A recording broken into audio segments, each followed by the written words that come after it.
Today, Maine is observing Indigenous Peoples Day, but a new report finds that Wabanaki studies are not being meaningfully implemented in the state. 21 years ago, Maine's legislature passed a law requiring all public schools to teach Wabanaki studies in grades K through 12.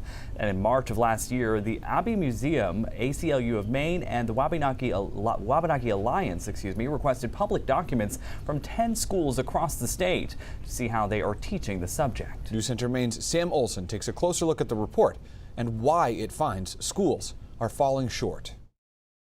After 21 years, a new report shows there have been strides in teaching Wabanaki studies in some schools. However, other schools aren't doing enough to meet the requirements of the Wabanaki Studies law, and the Maine Department of Education hasn't used the proper oversight to enforce it. You know, it's not about blame and shame, right? It's needing to know the history of where we are. Today, a panel held by the organizations who conducted the study said there is no statewide accountability. The law requires education in the following 4 areas: Maine tribal governments and political systems, Native American cultural systems, territories, and economic systems. You wouldn't believe how many times I went into rooms and people didn't even know there were tribes in Maine. The report found 8 of 10 districts showed some effort in achieving the law standard, while others have done little to meet the requirements. To help enforce the law moving forward, the Penobscot Nation ambassador says the Department of Education should make some changes. The next recommendation I wanted to touch on, school districts must be held accountable through a review of comprehensive education plans. While comprehensive education plans are required to show schools meet all laws and rules, according to the report, the DOE hasn't ensured Wabanaki studies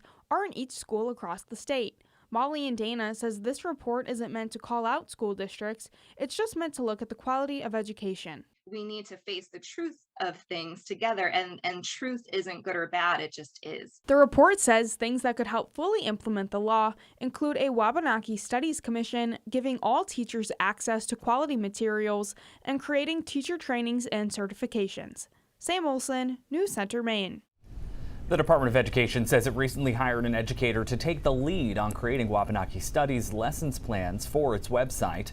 Lessons would be available to teachers all across the state.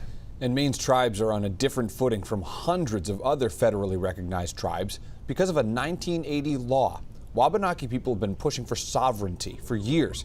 A bill made progress in the state legislature this year, but flopped after a veto threat from Governor Janet Mills.